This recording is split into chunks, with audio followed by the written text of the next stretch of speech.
Moro! Tämmöisen Kontion lokarin korjauksesta kysellään tosi usein, että miten tämmöisen kannattaa korjata, niin no tästä tulee nyt videota, miten mä oon näitä korjaillut. Eli no tässä näkyy jonkun muun korjaus, mutta korjataan tämä halkeama tästä itse. Yleensä monesti justiin tästä kohtaa halkea ja tuolta. Perus 2 kohtaa.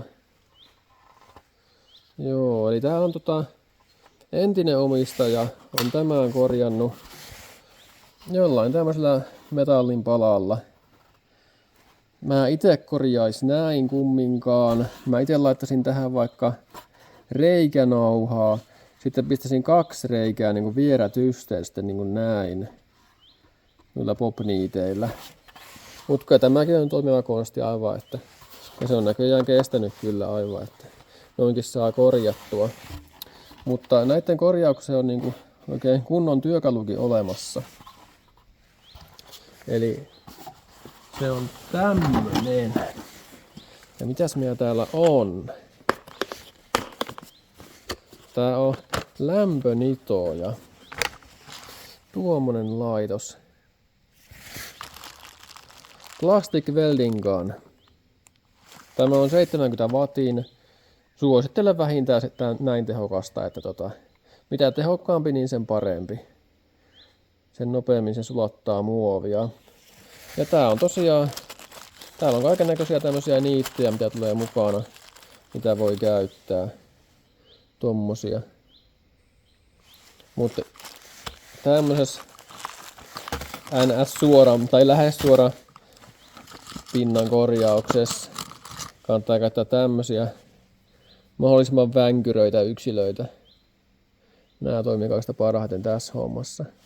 Mut joo, korjataanpas tuo ja katsotaan miten hyvä me saadaan aikaiseksi. Joo, eli tässä on tää meidän muovin korjaustyökalu. Tällainen. Tökätään tää niitti tänne. Tolla lailla. Tosi yksinkertainen systeemi. Sitten täältä sisäpuolelta me halutaan korjata tämä.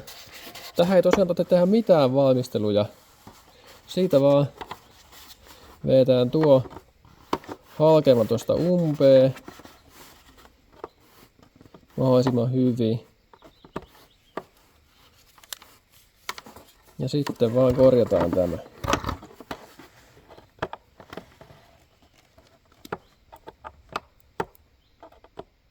Olisiko siinä?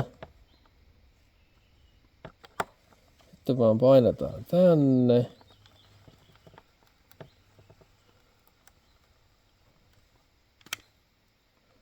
Sitten odotetaan hetken aikaa.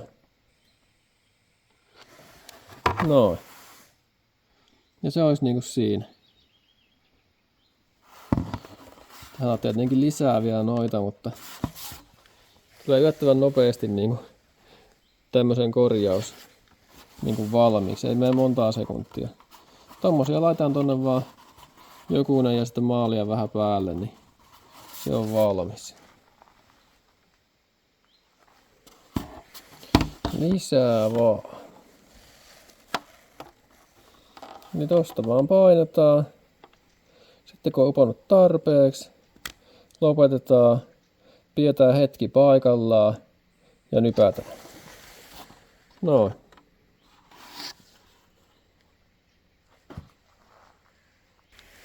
Sitten vaan lisää.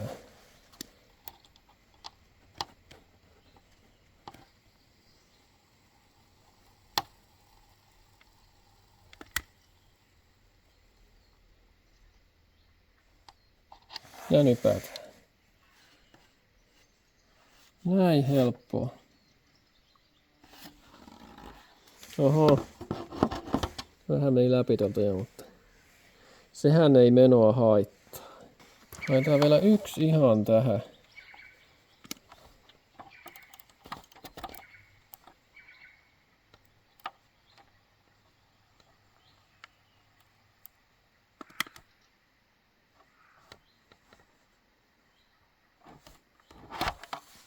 Noin.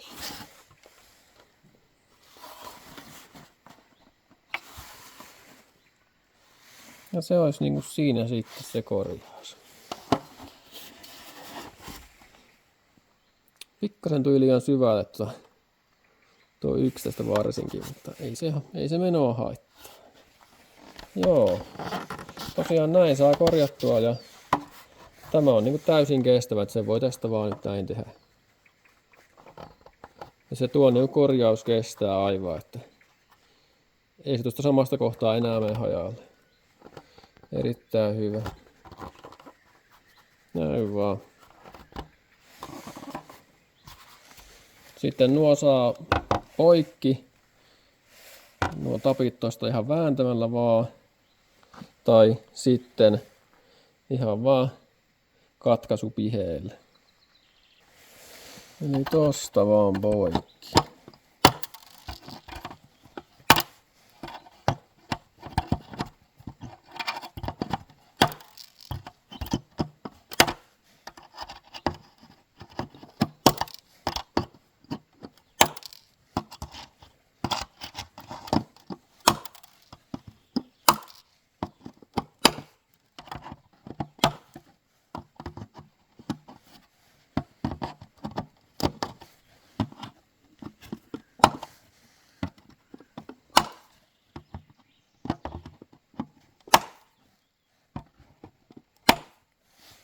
No, se olisi niinku aikallaan siinä korjattu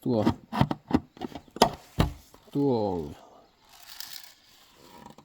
Noin vaan. Tää on tosi hyvä konsti. Toinen konsti olisi tehdä sillä lailla, että me hiotaan tuo halkemakohta tuosta sisäpuolta erittäin hyvin.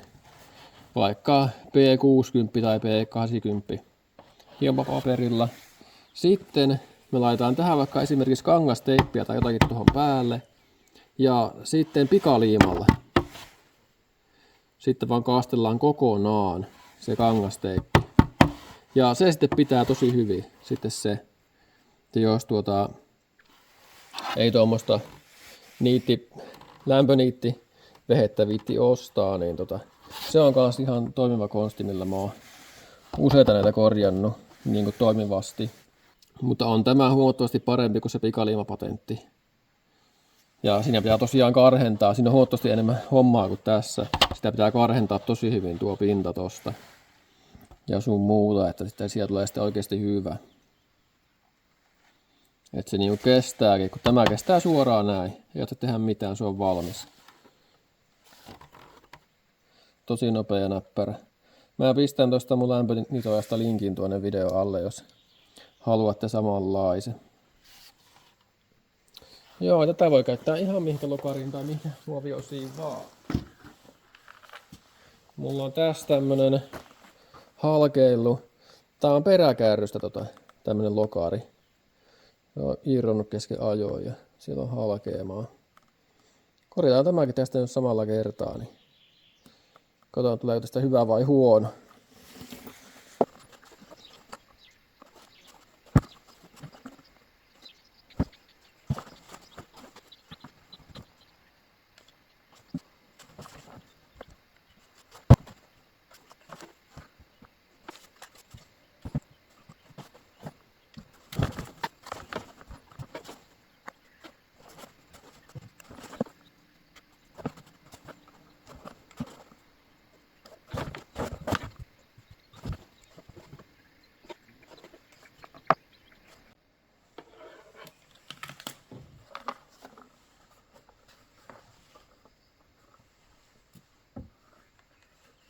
No niin, se olisi korjattu. Ei ne mikään ihan maailman hienoin korjaus, mutta nyt sekin on aivan ehjä. Ja nyt sitä voi roikottaa näin vaan täällä. Ja se kestää aivan ei mitään. Aivan kestävä. On todella hyvä värkki tommonen kyllä. Voin suositella ja onko tuo jo 20 €, mitä tuo maksaa, että ei juuri mitään. Todella halpa. Saa kumminkin näin paljon aikaiseksi. Katsotaan oliko se tätä toista. Mä tästä tosiaan ton toisen korjasin jo aikaisemmin ja maasin mustaksi. Tämänkin oli joku korjannut aikaisemmin jo. Jollain liimalla ilmeisesti, niin voisiko ollut jotain pikaliimaa tai jotain. Niin. Mutta pelkkä pikaliima ei riitä, koska se ei jotenkin tue tarpeeksi pelkkä pikaliima. Se on pakko hioa ja laittaa siihen kangasteippiä tai jotain, tai joku soiro jotakin materiaalia, mikä imee sen pikaliiman, niin se sitten tukee sen paljon paremmin.